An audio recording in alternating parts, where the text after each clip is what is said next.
Hello. Hello, everybody. Sorry, I've had a hell of a time. Anyway, we are going to listen to somebody on YouTube that I watch sometimes. I like his most previously two videos, but I've already watched them, so we're gonna watch the third most recent, I think. Alright, here we go. Saidi? This cat. Alright, I'm gonna move it. I'm gonna move this. Okay, don't get up there again. Assalamu alaikum, Saidi. Walaikum salam wa rahmatullah. Is it normal to feel like the Like the Sheikh is Sheikh is present present most of the time throughout our throughout our day? day? Yeah. It could be also imagination, but you're trying to keep that presence. And it's not easy, and lots of testing. So sometimes people come with lots of imagination, and they imagine the Shaykh all the time. But alhamdulillah, we try to make it to be real. Make sure you have lots of salawats, that you're doing everything that you're supposed to be doing. If it's just coming by chance, most likely it's imagination. If what you gain through struggle, you understand that it's real. If you gain it by just fantasy, then it's imagination and jinn playing. And in these days, more people are moving towards imagination, where their minds are not working, and they begin to imagine everything. And we described before, years before, this world will become like bird box. They're releasing energies. These energies are not dealing well with people's brainwaves. And as a result leads them to be confused and illusional and delusional. The meditation, make sure that it's through struggling and striving, through good character, through zikrs and all of this struggle away. Alright, move over there. Some people make comments on social media and you can read the comments as those are delusion. So be weary of delusional comments and people who are not grounded. This way of tariqah produces mountains, not waves. When a person is like a wave, they're all over the place. They're up, they're down, up and down, up and down. It produces the men, rijal, regardless of men or women, but they produce a character like a mountain, firm. They don't laugh too much, they don't cry too much, they're very firm. And they don't do it in front of people to the best of their ability. Means that to have a heavy presence, a strong presence. Assalamu alaikum. This is Sheikh John. Thank you for watching. Oh, was that it? That was it. It was a short. It was a short. No, it's just an ad. Okay, no, this is. They are raising money. They've risen 20,000. Our mobile food van. We have now 5 vans from Chicago, Los Angeles, Pakistan. Too much. On social media saying that when the comments are all over the place, too many adjectives. We try to rein it in and be more firm. Inshallah.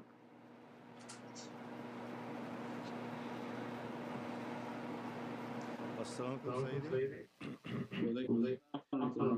Does one need tradition to increase salawats on Prophet more than what is mentioned in daily awrad? Yes, we put out the video that go up to 10,000, 20,000 salawat in the Sharif per day, inshallah. Make lots of istighfar, lots of Bismillahir Rahmanir Rahim, and then do the Sharif, inshallah. You start with Bismillahir Rahmanir Rahim, Astaghfirullah Azim, and then the rest of the day after the afternoon on salawat on Sayyidina Muhammad sallallahu alaihi wasallam.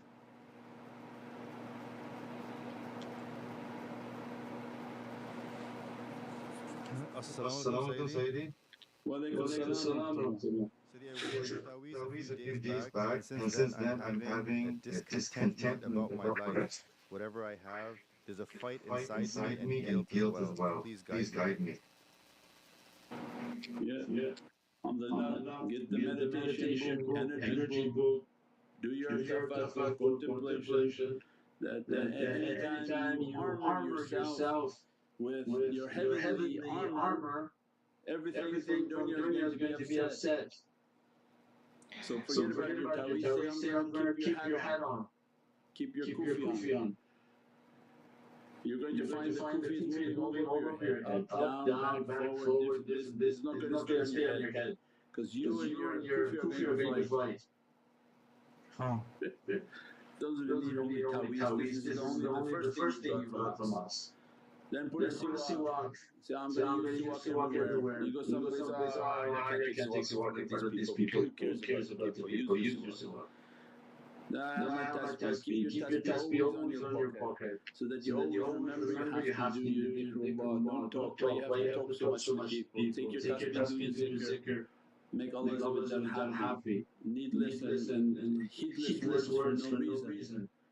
So all of these are armaments from Sayyidina Muhammad sallallahu alaihi wasallam.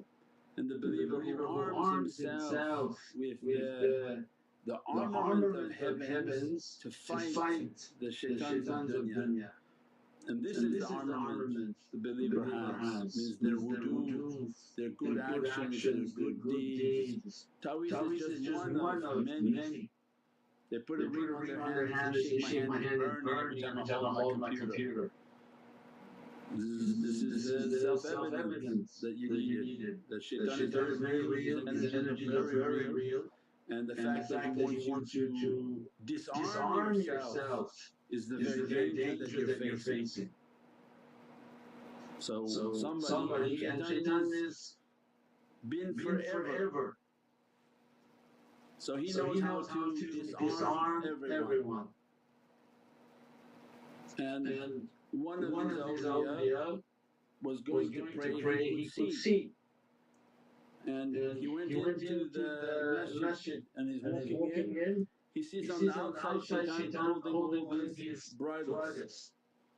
The bridle is the thing that you put in a horse's mouth so that you could ride them. And then he looked and he's laughing, what are you doing here? He says, I'm letting them to go pray.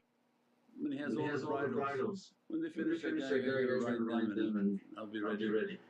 He says, how? And then he says, why are you laughing? He says, because it's very interesting. He's standing at here with these bridles. He says, I'll ride even bareback, no bridle. And he said, and walked and went into the masjid. Days later, he's walking and he sees a road and it's flooded. And he's walking and he sees this old lady. And looking like she's scared to go through the water to cross. Thinking that is a noble act. Astaghfirullah. Oh, auntie, please, let me help, very old lady, let me help you cross.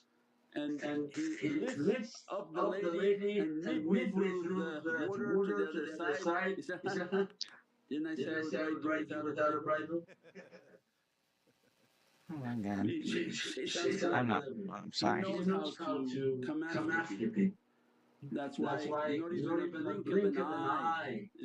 There are fear at all times. Ya Rabbi, not even a blink of an eye. Don't let me to become heedless. Why I start to do my sunnah, drop this, drop that, think I'm clever, shaitan is riding. And if he rides too good and too strong, you find yourself distant and leaving. And then you find yourself, yes, listening to shaitan. Oh, he's like that, he's like this, they're like this, they're like that.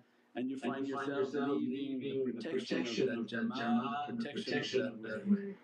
Through deceit and deception. And forget all the years of service and all the years that has opened for you everything. And this is the tricks and the guiles and the games of shaitan and the the mastery of how he operates. So never underestimate the devil and his fight with the servant. And that's why our job is always A'udhu billahi minash shaitanir rajeem. Bismillahir Rahmanir Rahim. Make your durood al-sharif so that you seek refuge in the presence of Sayyidina Muhammad sallallahu alaihi wasallam. That can be our only protection against this immense difficulty facing everyone now.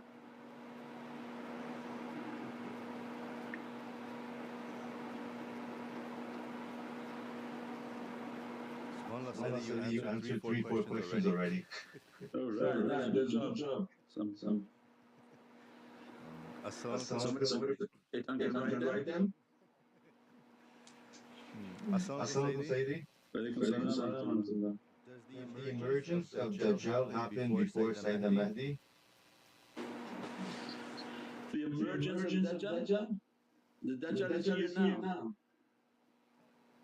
So the Dajjal system is open. The Dajjal is going to announce himself. Yes. Now the battle of Dajjal will be something later after Sayyidina Mahdi Salam's zuhur and presence has opened upon the earth. Dajjal is here, that's what I'm telling you. Deception and lies are everywhere. His government established, his technology is established. He took even away paper money, gave you back computer money. That you own nothing, computer software. Tomorrow they say software's not working, you lost everything. That's why gold and silver is heavenly money. This is what Quran describes as heavenly currency is gold and silver. Technology is all from shaitan. Digital Dajjal is all from shaitan. Do we walk away from it? No, because we're living amongst Dajjal. But to be understanding it, then is important because ignorance fight, knowledge fights ignorance. Inshallah.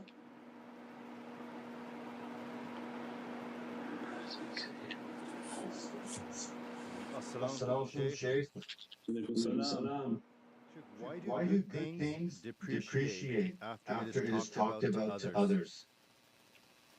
Why do good things depreciate after it's talked to by others?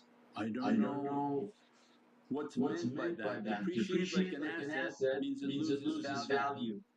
So if you're telling you that you take a reality and it devalues when you talk to somebody about it, then there's an example that everything has a value, but you're not around the people who value it. So they gave an example on social media too, very nice, that bottle of water is 10 cents at Costco. Then you go to a football game, basketball game, the bottle of water is now $4 at the basketball game. The same bottle of water. You go to the airport, that bottle of water is $8. So did the bottle of water change? No.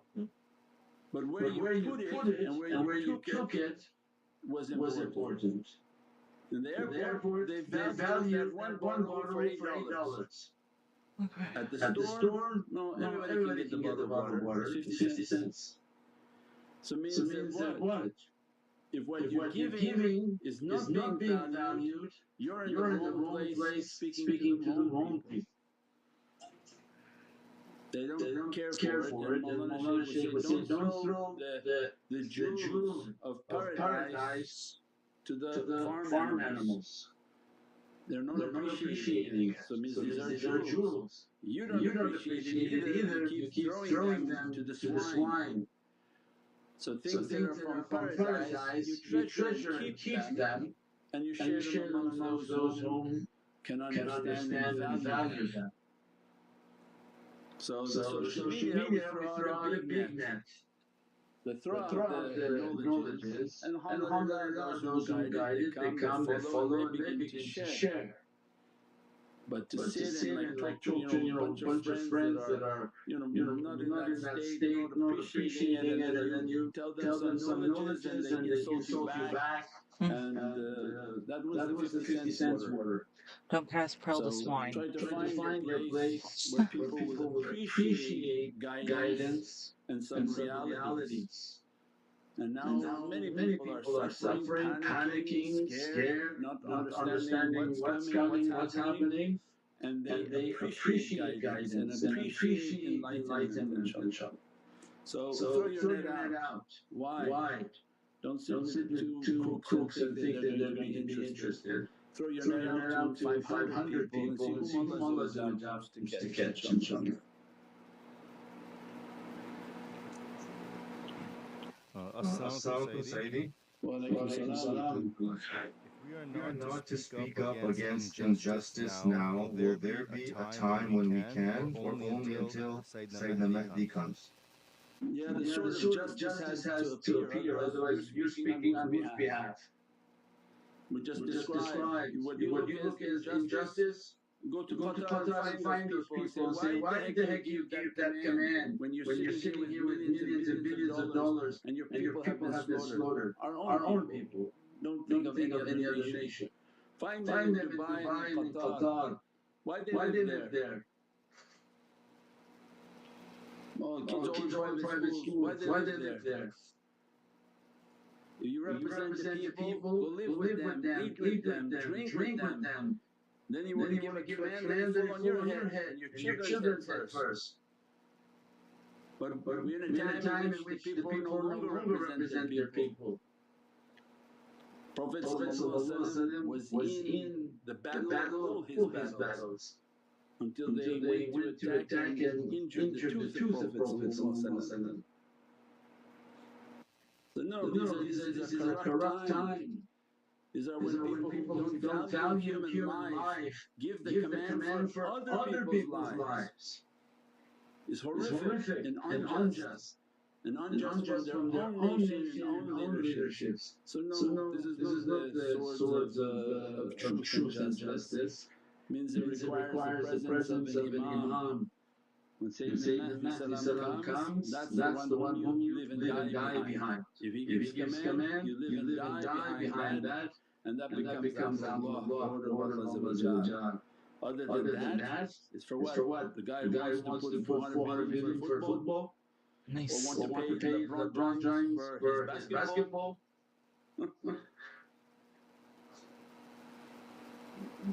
Is the Looney Tunes. They're better off making cartoons than to struggle behind that. Assalamualaikum, dear Shaykh. Wa alaikum salam. You had mentioned in one of your sohbah about throwing sand. Can you please explain the realities of throwing sand? I don't remember the sohbah.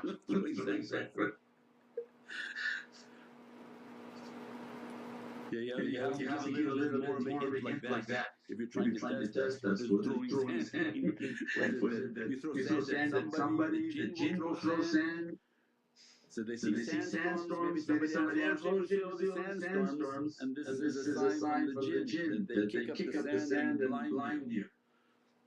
And as soon as they want to enter somewhere, they make all the dust and sand to come up and you can't see in front of you and be lost, and you can become injured and hurt.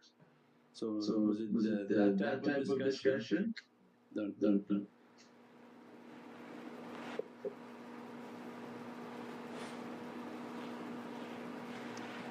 Assalamualaikum, Sayyidi. Are there any believer beings on other planets? And are there any from Ummah of Sayyidina Muhammad sallallahu alaihi wasallam? Yes, alhamdulillah. Of course there was believers, they didn't concentrate everything on this little tiny dot, on this infinite size universe, that ever expanding universe with trillions and trillions of galaxies and universes at every moment coming into existence. They must be filled with believers and unbelievers and shayateen and everything else in between, and that which we don't know, there are creations. So at every moment there must be infinite amount of creation. Look into your cup of water. You look at it and say, this is water. Say, no, there's entire universe inside your cup. Now you take your cup to electron microscope, and you say, oh my goodness, there's creatures in this water, all roaming around, swimming. Some people, they look at those microscopes, they can't drink water again. But that's not everything. Your food, you, on top of you, all night long, there are creatures eating your excess skin and cells on every part of your body. And if you look at those creatures on an electron microscope, what happens? The creatures are eating them. On the top of the creature, there's another creature. Then they look at the microscope again. Allah says, look, Oh, until I your got eyes one. I got a become and one. return I got a one. blurry.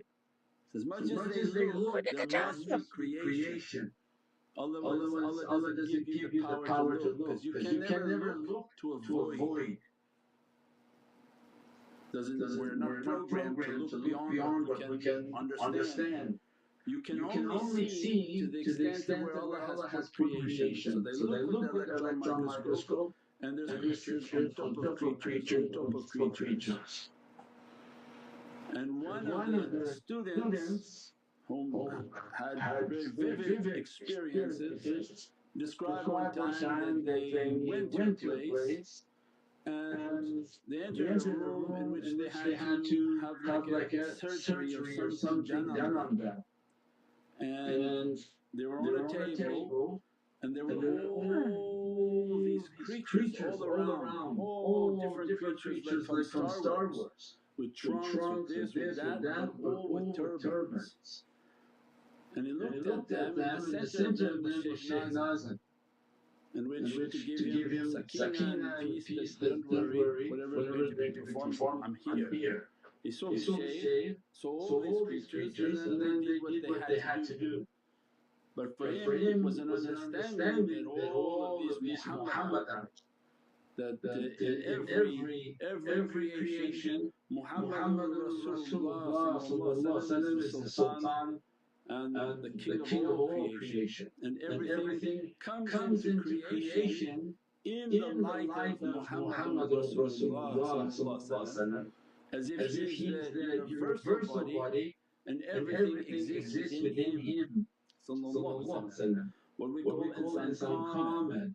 If you were to look, there was a television show in which a person would sit and then everything was reduced inside that person. And they had little ships that were going in the blood vessels and going in between the cells, because we don't know where we exist in the entirety of creation. But only I know, because they understood the entirety of creation is Muhammadan Rasulullah, and everything exists within that light and that reality of Prophet ﷺ. So alhamdulillah, that sultanat and that power is all from Muhammadan Rasulullah. Angels are created from His holy light. Paradises are created from His holy light. The throne is created from His holy light. And all the world of form and created galaxies and universes created from the light of Sayyidina Muhammad sallallahu alaihi wasallam. Alhamdulillah. Assalamu alaikum, Shaykh. Shaykh, I am a single mother and I'm really scared for what's coming. Can you please guide? Make salawats, inshaAllah. Make your salawats, and even your regular mother, single mother, men, doesn't matter what anyone is. Make your salawats, make your connection to Sayyidina Muhammad sallallahu is the authorized king. You know, the source of all these powers that Allah is giving to this sultanate and to this kingdom in the hands of Sayyidina Muhammad. So then make your connection, you receive the energies, the light and the love of Prophet so that we can traverse these days of difficulty. And alhamdulillah, awliyaullah are continuously broadcasting like they're broadcasting now. that don't be deceived by the deception of these people, that they tug on the heartstrings of people, but they themselves are the most corrupt. So these are the stations emanating from paradises and heavens. Through dark days and dark nights, these channels of truth inshaAllah gives them to be open, to emanate and to guide people towards the righteousness and good character, inshaAllah. Assalamu alaikum Sayyidi. Wa alaikum salam wa rahmatullah. From a recent sohbah, you had mentioned that only Prophet ﷺ can carry Allah's speech. So how was Sayyidina Jibreel able to deliver that message? Yeah, you have to start from the beginning. Yeah. The beginners page. We're at a much different page, inshaAllah. Try to follow along with the videos and learn the system and understanding and the haqqaiqs and the realities. We said that all the lights of the angels are created from the light of Sayyidina Muhammad, and they took to the extent of that light. Sayyidina Jibreel has a jinn and has a nuft. That nuft was a special power from the Muhammadan light that gives him the ability to carry the message. And one time Prophet asked Sayyidina Jibreel, where do you get your wahi from? Where do you get this that you're bringing to me? He said, from Baghdad. There's a beautiful green curtain and a white hand appears, gives me what I'm supposed to bring to you, and then I bring to you. Said, okay, I give you permission to look behind the parda this time. And next time while he comes, Sayyidina Jibreel goes to the curtain, pulls the curtain and sees Sayyidina Muhammad and astonished from Muhammad to Muhammad. And that becomes Hadith al-Jabr, that what was the first thing created? When they asked Prophet said, before there was the throne, before there was the Kaaba, before there was anything created, the light of your messenger was created. So means Allah from the La ilaha illallah brought into existence Muhammadan Rasulullah. By virtue of that light, Allah wanted to be known. So from the light of Muhammadan Rasulullah everything comes. So it's the essential light that Allah would make everything from that light. Allah doesn't make anything from His light, because that's La ilaha illallah, it's self-explanatory. It says, no, don't look here. Nothing but Allah. You can't take from La ilaha illallah to make that. So means Allah brought from that reality Muhammadan Rasulullah, and Prophet described, I am from Allah's light and creation is from my light. And the Adamic reality. So alhamdulillah, and on this right with Miraj, Jibreel reached the limit which he can't traverse, because he is non-existent at that level. قَوْبَ قَوْسَيْنِ وَأَدْنَىٰ is where Allah La ilaha illallah is in communication with Muhammadan Rasulullah. Two legs, O Adna, or nearer. Means there's nothing in between that relationship. So Prophet has always received directly from Allah without teacher and without transmitter, and that's why we say Ummi. Bain Alif and Mim, there's no partner, there's no teacher, there's nothing. Doesn't mean that he's not lettered, astaghfirullah, means there's nothing between Alif and Mim. Never there has been anything between Alif and Mim, nor will there ever be anything between Alif and Mim. And then Allah directly communicates to Muhammadan Rasulullah. But as a sign of humility, then you have to keep the same system as let's say in Jibreel bring the wahi, and immense patience of Prophet having the entirety of Qur'an and waiting for each verse to be revealed over 23 years. This amazing puzzle is put together of these realities. So alhamdulillah that this is an immense reality and immense blessings, and Prophet everything is existing within Muhammadan Rasulullah. Assalamu alaikum, Sayyidi. Walaikum salam.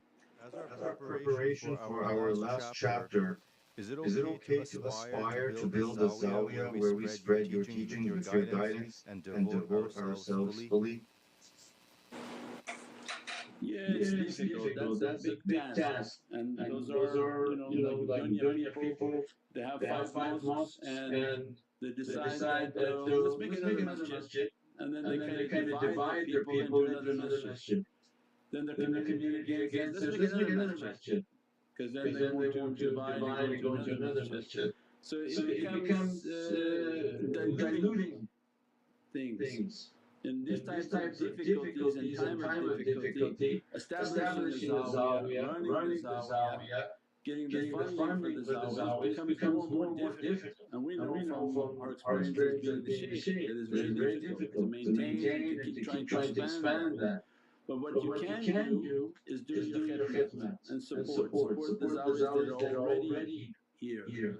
And they already need support. So all of these projects that are already there, try to support what's there instead of making new domains and new territories, new locations, all these things, because we want to put our own personal touch on something that I could probably do it better, I could run it better, I could do this better. Better just to fall in line and say from what Allah has given to us, let me increase the Sheikh's mission and support his mission. By supporting your own things, you're making your own mission. And that may not fall in line with everything else. So it's important to come and be the Indian. We already have a chief.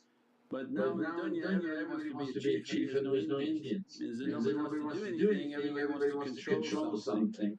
So it's best if we can support the projects that are already there and to make them to be successful so the Sheikh's mission is successful. And alhamdulillah, instead of trying to make our own mission and then running into the difficulties of that. Inshallah.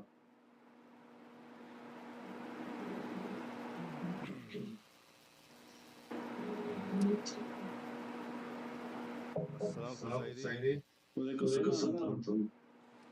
Sayyidi, since we should not get involved in trying to bring someone out of negative beings' influence, what can we do to help a family member that is experiencing worrisome symptoms? For example, a family member showing symptoms of nefarious being influence, taking sleep supplements, being afraid of mentioning pious people, or say the mention of Imam Mahdi salam, making excuses not to wear the taweez, being more at ease in the dark basement as opposed to the light areas, having very scary dreams, and unexplained severe heaviness, headaches, middle of the night, excessive anger when asked to do simple work, intense stares when angry and not blinking. Run.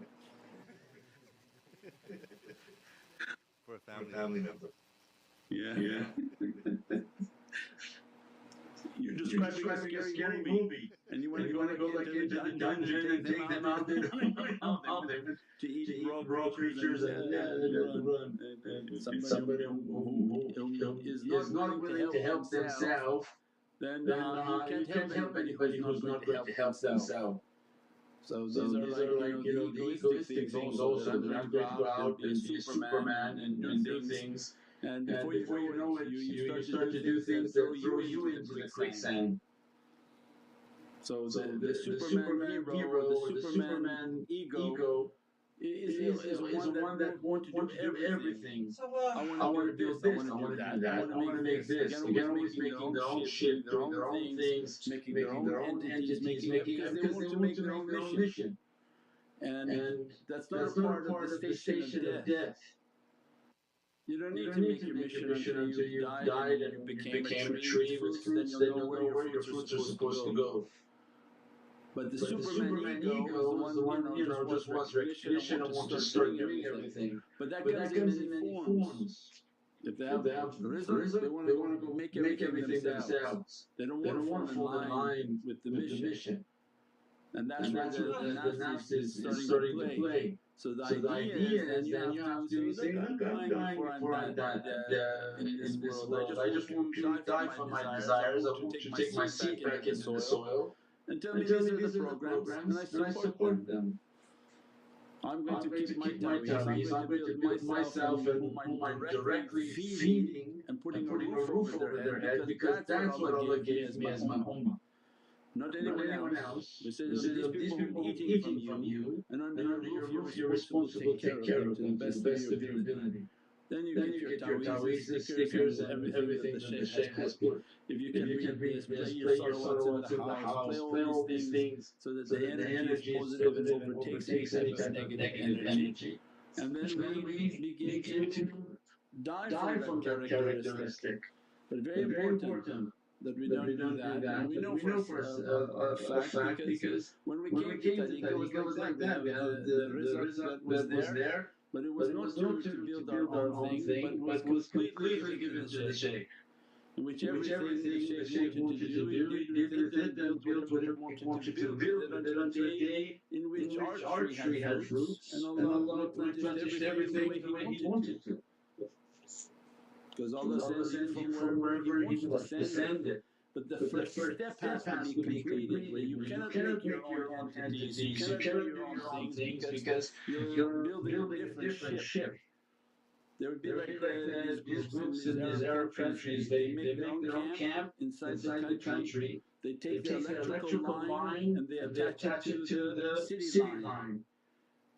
And then inside their camp, they have their own city inside of a city, running off of the electricity of the other city. Because this is the mentality that why we have to listen to these people, we'll make our own city, but you're using their power.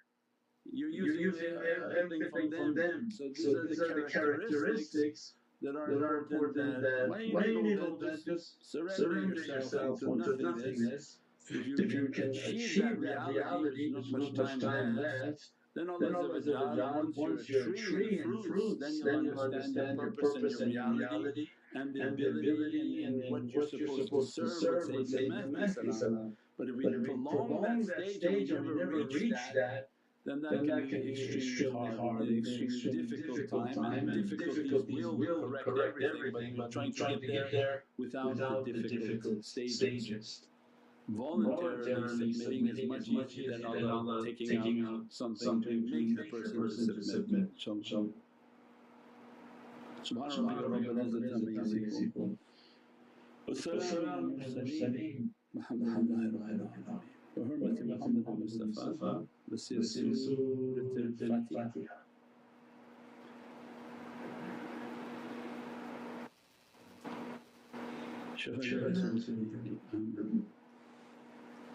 إن شاء الله بدأت ختم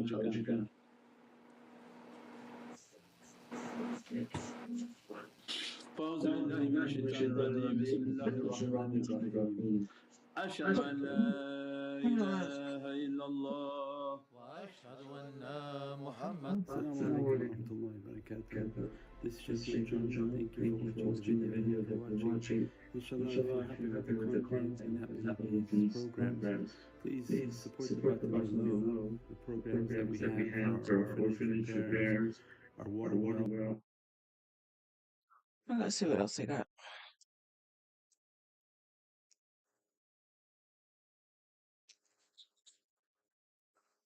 They keep mentioning Surah Yasin.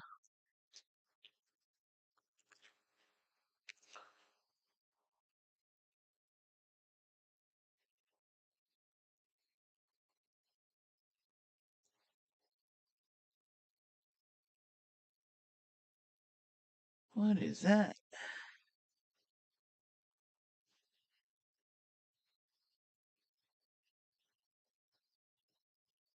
Oh, this is interesting. Alright. Hold on.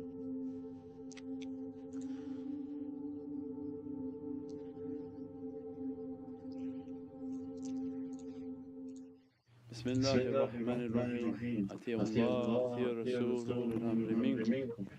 and always a reminder for myself and Abd al-Ajis, the Da'if, Miskeen, Zar, Mujaha. And but for the grace of Allah it is still in existence. And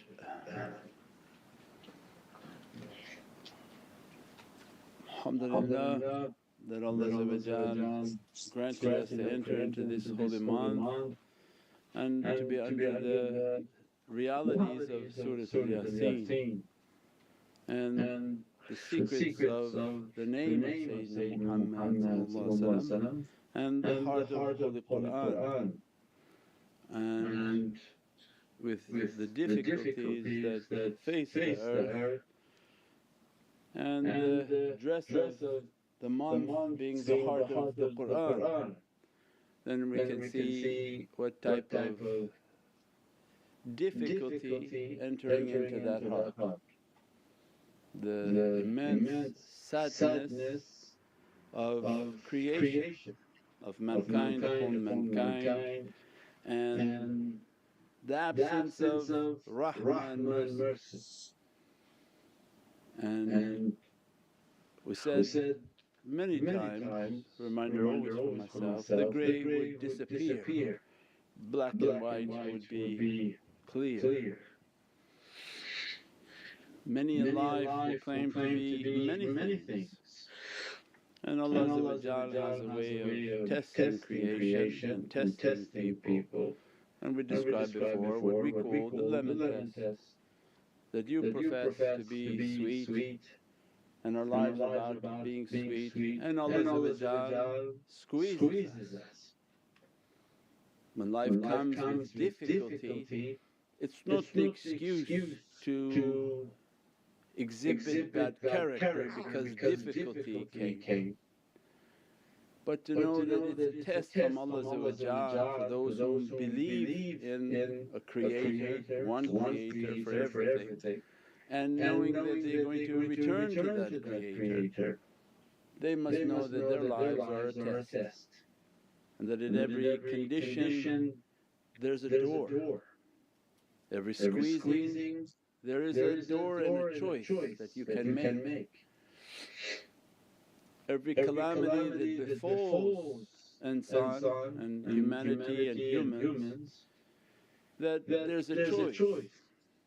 Either it comes… Assalamu alaikum warahmatullahi wabarakatuh. This is Shaykh John. Thank you for watching the video that you're watching. Inshallah, if you're happy with the content and happy with these programs, please support the button below, the programs that we have for our orphanage parents. And then testings can also visit a person and they don't break from it, and their faith grows even stronger. But it requires certain tools to pass that test. Not every child enters into college, not every person goes and gets their PhD, but there's a process that when we raise our children, it's not a surprise that one day they will grow up and one day they will need to eat and have a job other than the place in my home and on my table. One day you'll have your own home and your own table that you have to pay for. So you train them all along that remember, I love you, study. Have good manners, have good character, have faith, come pray with me. All of these conditionings were get from proactive people who knew one day this child has to eat and live and be somewhere. We condition them, train them to the best of our ability on the hopes that they one day can achieve what's necessary for them to also have a successful and safe and happy life. They're not like weeds, you just leave them and say, alhamdulillah, whatever happens. Nothing in our life is like a weed where you leave it to grow and think it would just grow miraculously by its own. Our life is conditioning and discipline, conditioning and discipline.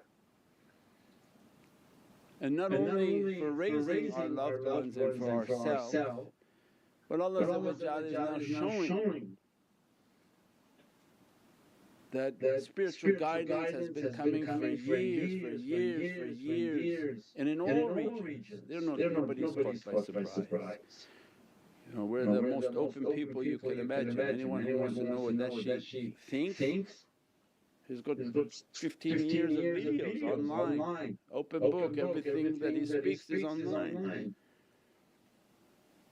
Nothing comes by surprise, and in every region there are shaykhs speaking and teaching, because all creation for Allah like His children.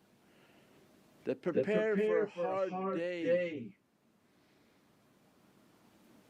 when difficulty visits you like an unwanted guest at your door, and then condition yourself for everything. So it means that these calamities don't just arrive. The shaykhs and ulama and teachers have been teaching people, but they have ears and they don't hear.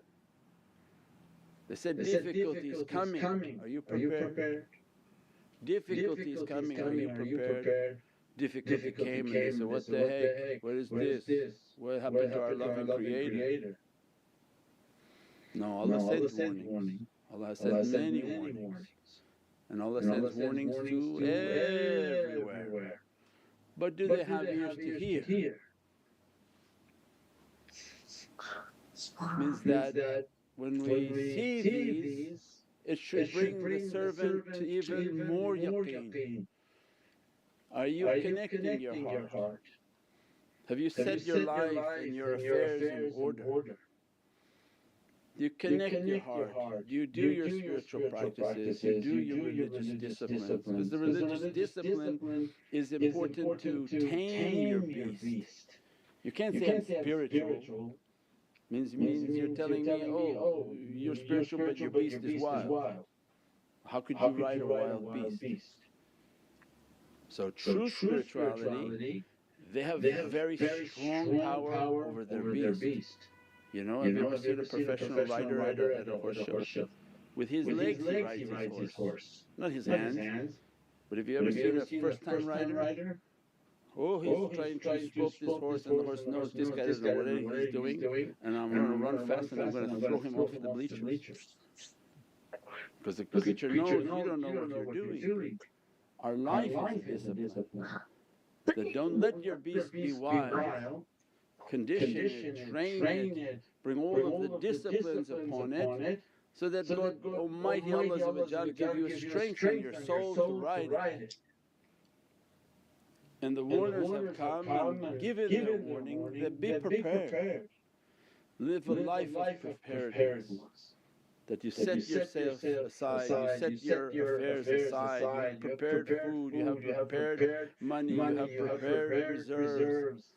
Then you prepared your family, you taught your family these realities, and you prepared yourself, and you began to meditate and contemplate. I need a source of information much more powerful than television. Because I can't trust what I see with my eyes, can't trust what I'm hearing with my ears. And Allah gave us a communication device more powerful than any technology. Trust your heart. If you clean it and you open it and you begin to condition your heart in your tafakkur and in your contemplation, make your connection with pious people whom are pious in their deeds and in their actions, and they live the life that they're teaching and this way that they're teaching. You keep their company, you learn how to open up the channel of your heart, the communications of the heart. For a day may come when they cut your internet, they cut your food, they cut your water, and they cut your ability. And only Hasbunallahu wa ni'mal wakeel. Only from Allah can anyone survive. But the connection has to have been made, so that they don't need that internet to communicate. That through their heart their communication can be open. through the nazar and the gaze of their soul, they can communicate with what Allah and how Allah wants them to communicate with Nabiyeen, Siddiqeen, Shuhada'i wa Salihin, and all of their souls in that realm of light, waiting and ready, in which you can reach to them, communicate with them and receive the faiz and necessary guidance that's needed in days of difficulty. All of these Allah gave to us. We've not a nation that left bewildered and empty. Allah has given to this most favoured nation of Sayyidina Muhammad immense authority, immense connections to these Divine realities. But it requires for people to hear the warners that teach difficulty is on the horizon. But people look and say, no, it's very far away, it's okay, we still got time. Then it came to their horizon. Then it came to someone else's horizon. It means this difficulty fills the earth. Oppression will fill the earth. We can see it in the characteristics of people, the desires in dunya materialism of people. When you see the mass of people excessively materialistic, what do you imagine the collective whole is when a leader, what the leaders of these authorities, what do they think? When the collective people shows as immense desires, what do you think then the boss of them is? When they spend $400 billion for a ball. What did they prepare? Nothing. They spent 400 billion on a ball. This is then the condition of the people. And Allah gives to us a warning, and don't change the condition of the people until they change themselves. When those in authority who rule over you, they're more interested in a ball, then you can understand everybody's interested in a ball because they don't make and spend that kind of money for themselves. So people are more interested in playing with the ball than building their soul, building their connection, preparing for days of difficulty. Not leading a balanced life. في الدنيا حسنات وآخرة حسنات وقنا عذاب النار, to protect themselves from hellfire. So all that can be said in these days of difficulty is relating these haqqaiqs to what we see happening upon this earth. That when we see these calamities and see these difficulties and horrific difficulties that they don't even show, and all that can be understood is that be prepared, live your life to be prepared, make your hisab and your account with Allah, make the connection with the love of Sayyidina Muhammad, so that the Jaysh al-Mansur, the victorious armies of Allah, they're all under the flag of Muhammadan Rasulullah. Haven't seen that yet.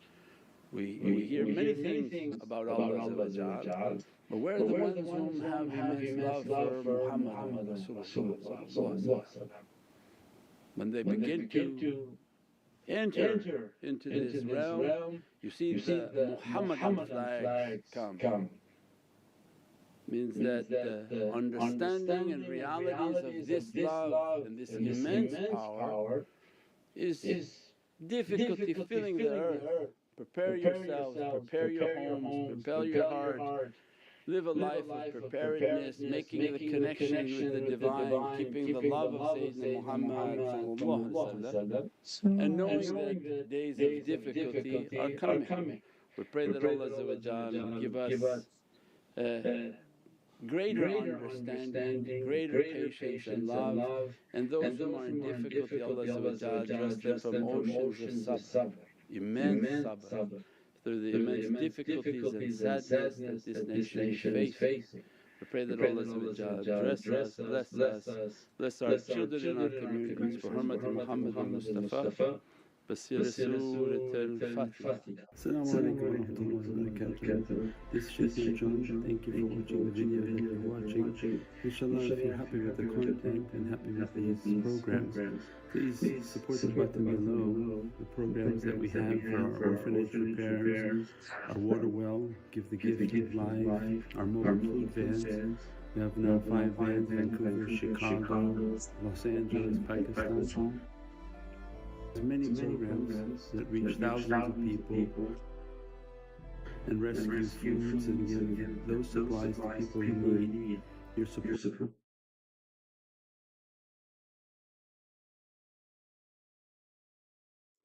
You don't really want that?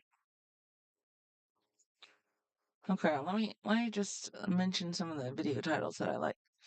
I saw this one already, and it's the most recent one 1 day ago. Change your living conditions by simply raising your inner frequency. And this one he's talking about, well, he doesn't say it immediately. I was very impressed. He didn't say it immediately, but he's talking about like raising your vibration. We all know, what he's saying, but. And then the next one, support your spiritual guide. Keep supporting your spiritual guide so the heavens keep supporting you. Let me see what else they have.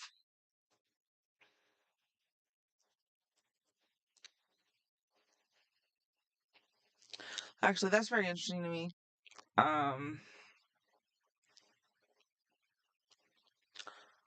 Something he said about like we're very connected to our sheikhs, like the people that we learn from, the scholars and everybody, those that are more knowing than ourselves. And it's such that, if the sheikh is a light and you are a light, whenever those two lights come into contact, you can't necessarily distinguish them from each other. So I just found that kind of interesting. Let me see, what do they have?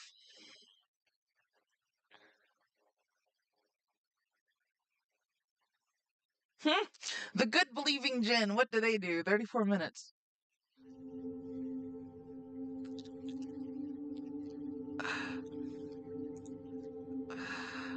I have it kicked.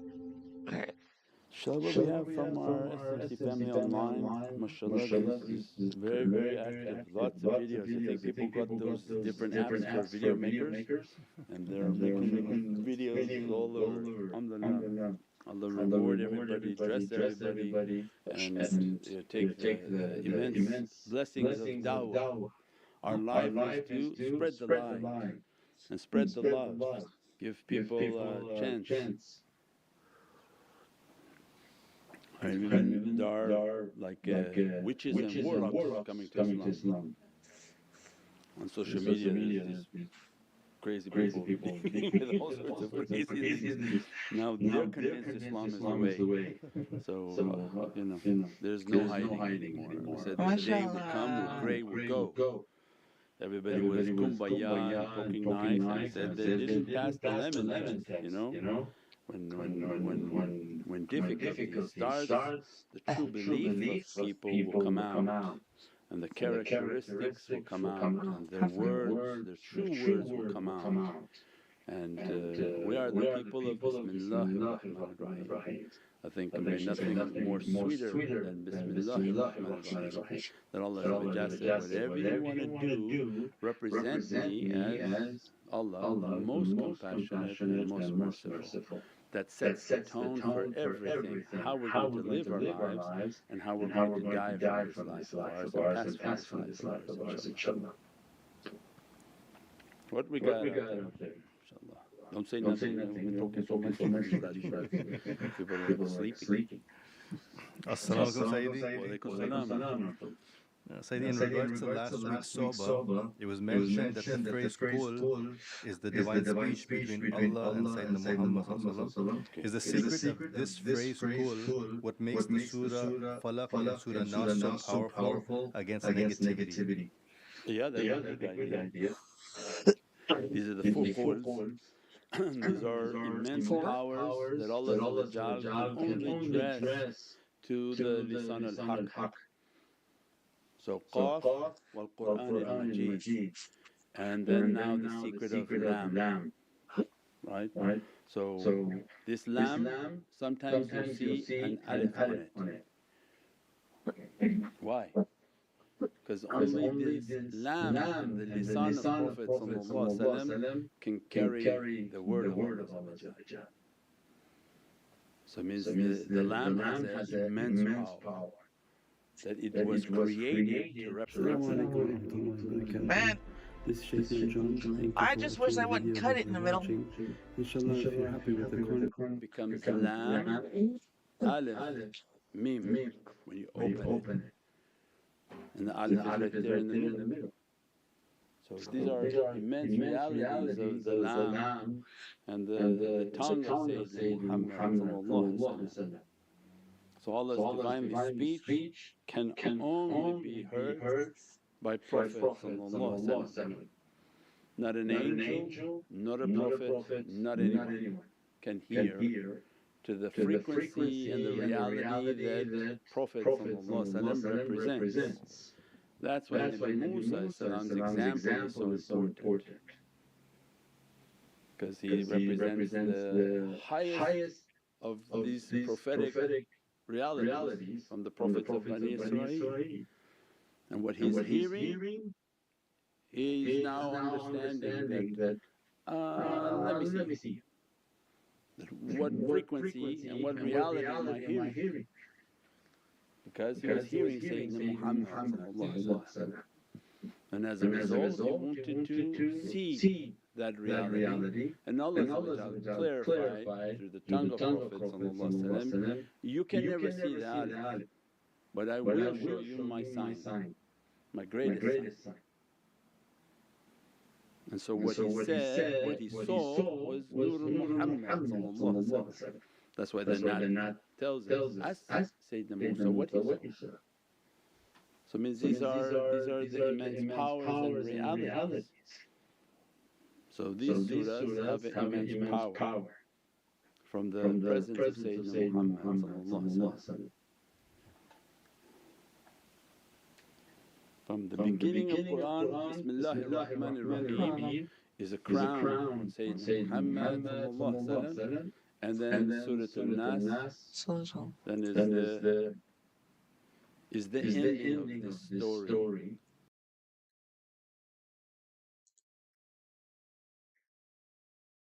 Hold on a second, you guys just asked me a question. Hold on.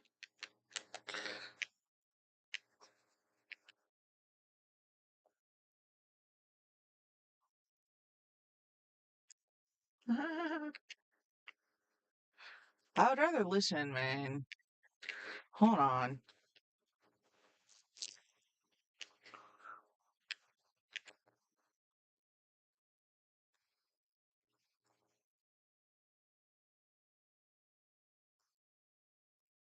You know, the equivalent of a sheikh, it's called a sheikha for women. You can still be a sheikh as a woman. Did you know that?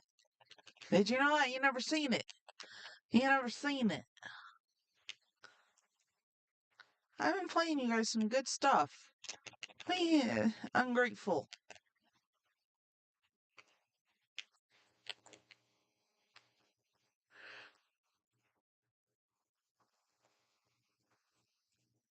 Something he said. Oh yeah.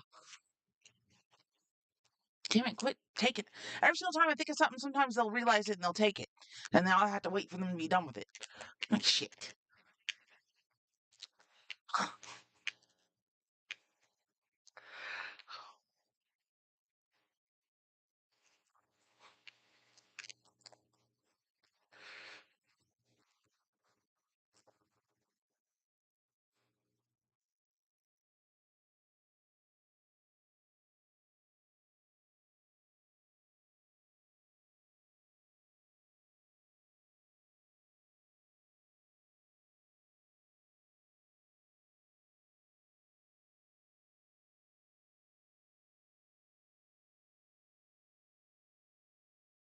Ah, there it is. There it is. Dang it, I want to know the words. Uh,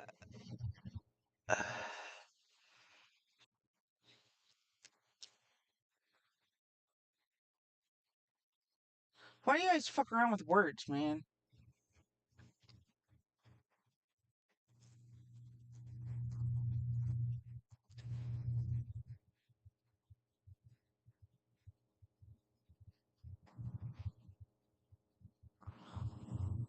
I'm struggling. I hate it. I hate it. You gave me that. Okay, so he said what I thought was significant is, and you know, the reason why I think it's significant is I'm irritated with all these fucking Muslim videos all over the fucking place saying, you know, fucking promises, promises, promises. Like those, I don't know what it is. It's like, are you just trying to catch viewers? Is this, you know, is this clickbait? Yeah, I understand it's for a good cause, but you're just as desperate as the desperate. You're just as desperate as the fucking desperate. That means it's not meaning anything. And all it is promises. You're not saying how it works. And so this guy said,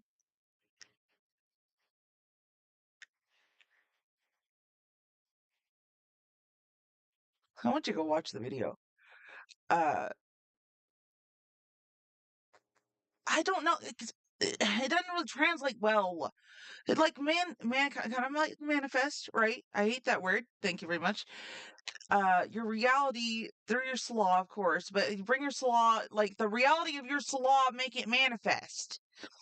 Because the salah is a reality, okay? The intellect is reality. Your emotional state is reality, and all that shit. Yeah, he was talking about, you know, whenever you're we all know this shit. Like, you know, whenever you change yourself from within, it goes from within outward. The reason why he said that is because if you're not working on yourself within, then shaitan already has it. You, and of course we know that because shaitan is runs through us like blood.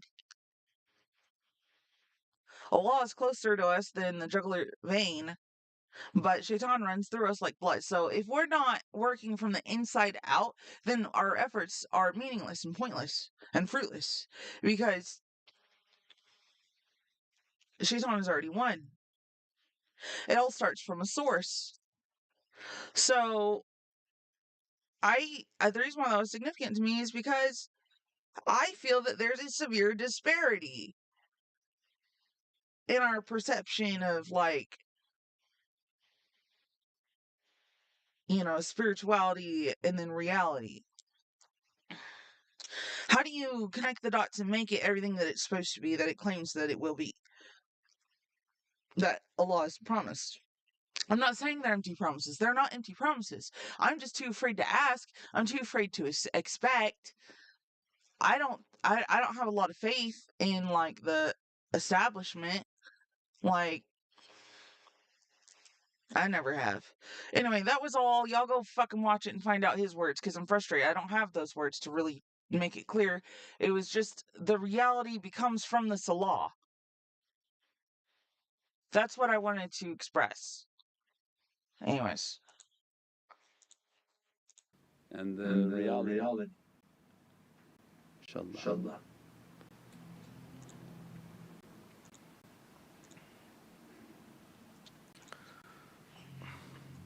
Assalamu alaikum, Sayyidi. Walaikum salam. Jazakallah for this sohbah. Can you please share how we should behave in these times when there is injustice in this world? Oh, I think that's all we did for the last few nights. Is that this is a sign now for us to fight the injustice within ourselves. Allah clarifies for us, I don't change the condition of a people until they change what's within themselves. So we see all these things and think, Ya Rabbi, is this going to happen to me? Let me now to fix my injustice, my bad character, my oppression upon myself before my grave comes. And they should be busy fixing themselves. But you see the reverse, because shaitan has the mass of people under his control, and all the angry, yelling, screaming people are out on the streets screaming for change. But I don't think they're people whom Allah would listen to, because they're yelling, screaming, and showing sorts of all sorts of very bad characteristics. You see some of the words when they start exchanging with each other, because Shaitan likes to bring out the real characteristic of people, and he loves it when there's a microphone and a camera from all over the world watching you, saying all sorts of crazy words. He said, you don't represent Allah talking like that. Another one was like an imam, and he was said, let's go to the side and let's fight this out. That's what kind of imam is this? Go onto the street and do these things. Means you still have to fix the shaitan inside of you, fix the sickness within inside ourselves, so that Allah can make this a world that's better, and at least be ready for Sayyidina Mahdi salam to be clean for that reality. That's why the great cleansing is beginning. People who didn't want to clean themselves, Allah described, I will clean you with people who have no mercy. And as a result you will be sparkling and shining for the arrival of Sayyidina Mahdi salam. But if you think he's coming via TikTok to a bunch of nasty, dirty, filthy people that will say, oh he's here, look, I saw on TikTok, let's go follow him. They have a surprise coming. So no, it's not going to happen like that. So the world is in a very, very dirty place. And now Allah is beginning the shower and bathing part. And this is now the great cleansing coming upon the earth. So instead of screaming on the street, go take your shower, what's up? clean yourselves. So I'm gonna have to pay you back this Friday. Okay, you don't have to pay me back all at once. Well, is it okay if I come over? If you want, my house is a mess. That's fine. As long as you don't care. I gotta do laundry real bad, and I gotta leave. I gotta go do laundry. Okay. I'm working tomorrow, going to Tennessee. Oh, okay.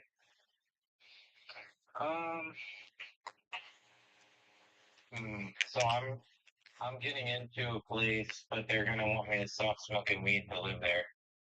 Who said it? Huh? Who said it? It's this place called Hope Callaway. They have this transitional housing. But who told you that you gotta stop smoking weed to go there? They did. I went there. So they know that you smoke? I smoked for one more day and then I have to stop because they drug tested me and they said, well, in 30 days it has to be going down. Oh wow. So what is it like? Is it like low income housing or something? No, it's transitional housing, which means it's like you don't have to pay any expenses. I have no idea what transitional housing is. You say you have no idea what it is? Yeah, I don't know what transitional housing means. Well, is it okay if I stop by before you go to Mom's? Yeah, that's fine. I can give you a ride to Mom's if you want. Okay, we'll probably do that, but you can come over. Alright. Okay, I'm unplugging from the park right now. Okay. Alright, see you in a little bit. Okay. Bye-bye. Bye.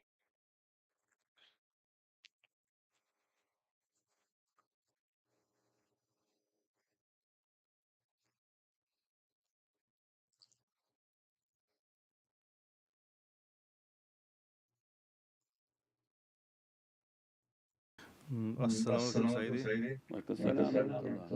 In respect to Pharaoh raising Sayyidina Musa alayhi salam, will Pharaoh of today raise Imam Mahdi? Of course they are. They're raising all the Mahdiyun.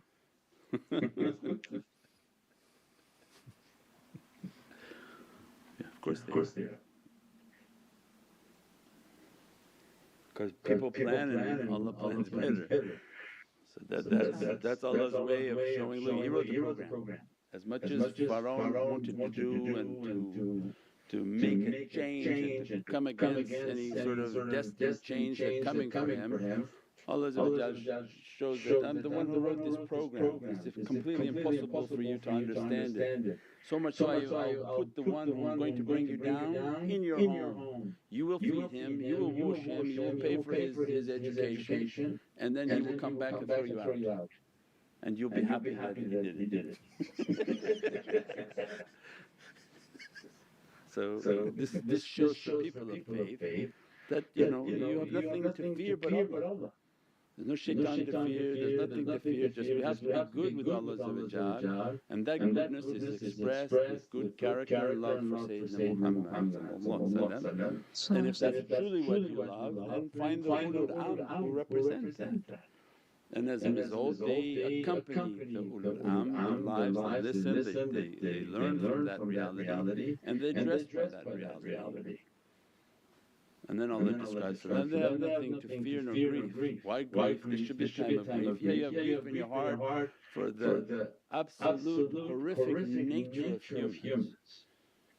This is what we've taught this for 20 years, that people will sell you for bag. They sold Sayyidina Isa for a bag of coins. If Sayyidina Isa got some coins, at least we probably won't even get a bag, they'll sell you for less than a bag. So this is the human nature of people. When you see these calamities, just the tears that come for how horrific humans are to each other.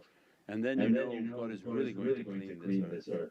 But the cleaning will have a net result. The net result is that people will be prepared now for very spiritually powerful realities that enter onto the earth. But they're not capable of that now. People's characters and demeanor is not capable of that now. So there has to be a washing and a cleansing. And we describe that in other talks. As shaitan is trying to inflict harm, then these souls will move towards the presence of Sayyidina Mahdi and they will give their allegiance to this world of light. And anyone who wants to see it, get the episode of the Lord of the Rings. When they were trying to fight all the demonic forces, they had to go to the cave to get those souls that had passed away for support. Why? Because we're fighting an unseen force, an unseen negative energy. It's not going to be by physical people, it's going to be unseen powers supporting against unseen negativity. So this is then the reality and haqqaiq of why so many calamities in the last days. Is they're going to come towards realities. If they couldn't get it with their physicality, they will give their allegiance with their spirituality. And they will have served Allah for their final destination. So this is a very high reward for a soul, inshaAllah. Inshallah.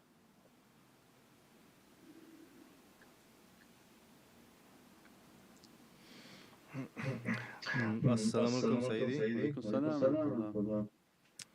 Sayyidi, if we get heated or get fevers, does that mean good energies always, or can it be bad energies as well? It can be anything, but just understanding for now the concept of fevers and energy that comes onto the soul. So sickness comes, the soul may be heating up to purge the sickness. So when you don't want something or you want to clean something, you boil it. Right? So the soul has its own system and pharmaceutical system within itself. It understands that when a sickness or difficulty comes, immediately heat is sent into that region to speed up a recovery. That's why if you injure yourself, if you become subtle, you just move your hand near, you feel heat coming out in that area. So when they say spiritual healers, they have a sensitive hand, they don't have to touch, they can feel an area and feel that warmth is coming out, there's some sort of injury there. And the body's trying to heat up to recover and to heal that. So then there's many different understandings in the energy on how the body will heal itself, how it will try to burn out impurities. So that's a whole system. When people go into fever, there's some sort of a purging of negativity that the body finds it necessary to heat up and push out. So in old days they would sort of cool the body so that you don't go too high in your temperature, but there's no need to take medicines to completely try to artificially drop it.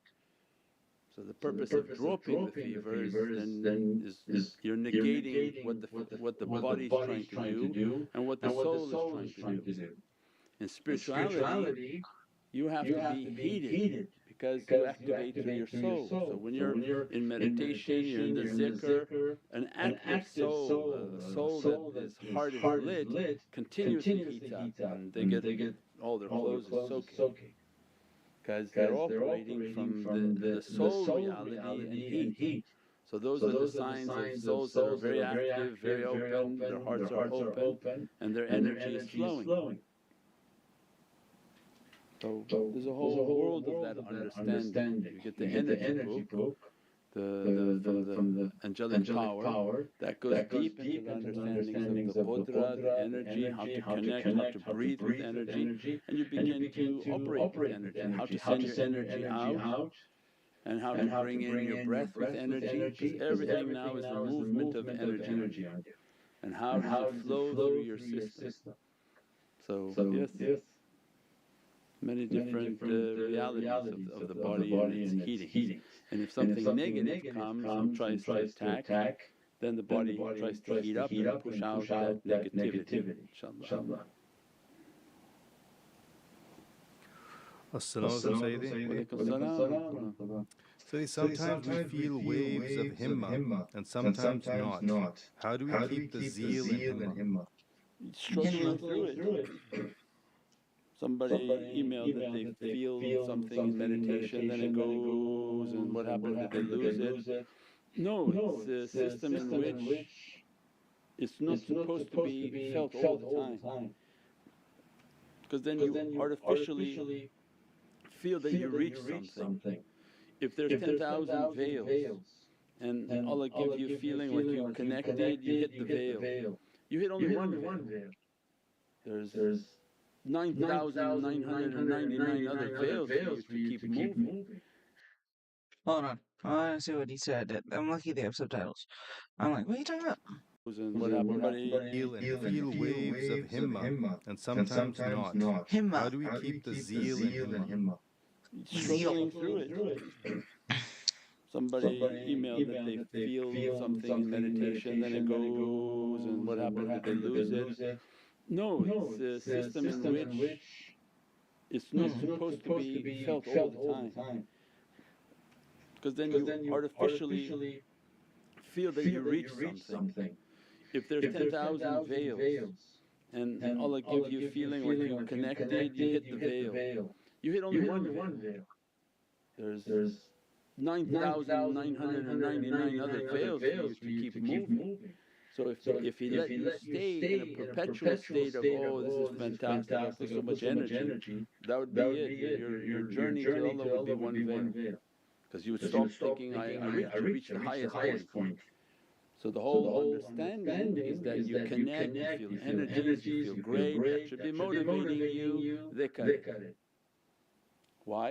Because then now with more zeal, more himmah, more wanting to do and more doing the zikr, go out, try to do service, share posts, do anything that they've asked you to do so that you get your nazar and do your zikrs, your meditations, and all of a sudden you feel like, yeah, into another veil.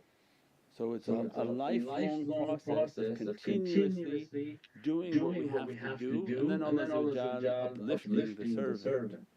But then imagine if you just got it on the first shot, or if it just stays for 6 months, you won't do anything.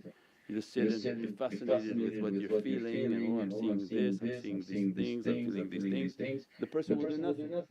So other tariqas were like that they would give the awrad, they don't know what the student is going to achieve, and basically they would go through a journey of different openings. Many would be lost on their openings because they just stopped. But Naqshbandiya is not like that. It's a journey down, not up. that as soon as they enter into the associations, the shaykhs will take them to their stations. So they've reached now. Their life now is to dig down and go through all their bad characteristics and experience, go bad characteristics and experience until they can pierce the last connection to the worst character before trying to run away and destroy yourself. Because the worst demon is the biggest one. That's again like Lord of the Rings, where the guy talked to the big shaitan and said, "Oh, thou will not pass," where he had to fight his shaitans too. And the last shaitan is the biggest one because he doesn't let you to reach to be your reality. So it's not about going up. Other tariqas were going up but then losing all their students. They would follow a shaykh and say, "Oh, I followed this shaykh, he gave me this aura and I started to talk to jinn world." You lost that person. And then they become magicians because they thought they reached something, they don't have the khuluq, they don't have the perfected character, and they're out dispensing all sorts of zikrs and ta'weezes and all sorts of garbage because they went to one station and got lost in the jinn world. So Naqshbandiyas absolutely veil the student, they shoot him up to the top levels and now fight your way down. Go through all your demons, your bad character and resolve these issues, and along the way different kashf, different openings and hal and expressions of energies come, motivate you, keep going. And now faster because wars are coming. Get to where you have to get to. Because the war will do a lot of cleaning on its own. It'll pull people to those paradise because of the immense difficulty. To try to achieve that without those then is much better, much easier to reach to those levels into that reality, inshaAllah. As-salamu alaykum, Ya Sayyidi. Walaykum salam wa rahmatullah. You say the last nasheed about Sultan Azaz. Can you please explain how the king jinn helped the Muslim Ummah? The jinn? They are guardians for this nation. That you have from Buddha, Najab, Niqab, Awtadul Ahya, and you have Buddha, Najab, Niqab, Awtadul Ahya, Malaika, jinn. You have different categories of Allah's servants. Many within that category are the jinn nations, because this is the way Allah created them. So if you have a mischievous spiritual creature bothering you at home, how do you think Allah will resolve that for you? That you go in the garden and just swing around and hope you got something? Or there must be a system that for their kingdom there must be a resolution. For every sickness Allah has a remedy. So it means that Allah will dispatch someone from their own nation that take care of this problem. You see them, go after them. So this is just the natural, logical order. So from amongst the mu'min and believers, very high level belief in Allah that they gave their allegiance to serve Allah, to serve Sayyidina Muhammad, they are great supporters of the nation of Sayyidina Muhammad. And they don't interfere with human life. These are not the ones that talk to you, they won't talk to you, they won't answer to you, they won't nothing. Those whom interfere with humanity is like a bad Muslim at the mosque. Right? You go to the mosque and there's bad Muslims in there. They bother you, they take the tasbih out of your hand, they put their feet on your feet, they talk to you at every 5 seconds, you're trying to do your prayers. So it means that anywhere you go amongst believing people, you're going to have a lot of problems. It's not that level. We're talking about these mu'min whom they've sworn their life and their existence to the service of the nation. As a result, they don't interfere with humanity, they don't talk to people, they don't involve them, they don't talk to you, nothing. So that's the reality. That's why we also warn people when you go to masjid, be careful. Because somebody come and talk to you doesn't necessarily mean that he's in a masjid, you're now safe. You're going to find the most difficulty when you go into the masjid. As shaitan entered into paradise and took down Adam, they enter the masjid and they take you down. They confuse you, they block your thought process, and they say all sorts of things just to distract you from the belief and the reality. And the same with people who try to deal with the jinn, that if they try to deal with them, they will be lost. They are fiery nature and they get possessed and all sorts of difficulties. But Sayyidina Azaz is a sultan over all of these under the believing nations and forces. Those whom are disbelieving, then those are nations that they're at war with Sayyidina Sultan, Sayyidina Azaz. So these are under the nations of Sayyidina Muhammad, and these are immensely powerful, immensely powerful. So this is a great support to the nation, especially last days. They supported Ashab al-Kahf and they've been throughout the history. They supported the holy companions, they supported Prophet as a great support to the nation. So these are the way Allah has structured. The jinn Sahabi are still alive in Medina. They're all gathered in Medina and there's Masjid Jinn there and they pray and everything. So they're there for support. This is a tool that Allah gave. Other side also has, right? Because Dajjal is a jinn and he has all his alien ships ready and all his magic ready and everything he wants. Do you think Allah didn't create for us also to be safe? So as they plan, Allah's plan much better. As they think they have power, it's not even a drop in the power of Allah, what He can give to those who believe. Right? Because when they believe, they take from Allah izzat and might. When they don't believe, they take from the energy that's already all around in the atmosphere.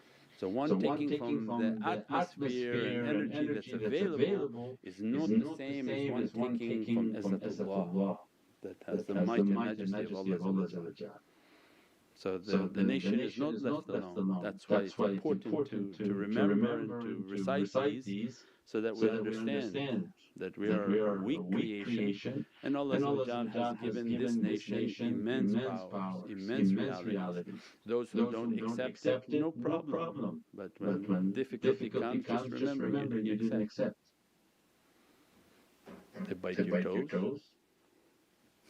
You can email help me at nurmuhammad.com. They're here, they're biting. You got abducted, violated. Yeah, these shaitans are everywhere. I don't know how people doubt they're around. But alhamdulillah, Allah didn't leave us without protection, without all these tools for the nation. The reason they bring it out in these last days is for our protection, inshaAllah. Whomever wants that protection. If they don't want, then a word of peace and these people can go their own way. But the tools are there for those who want it, inshaAllah. This is really good.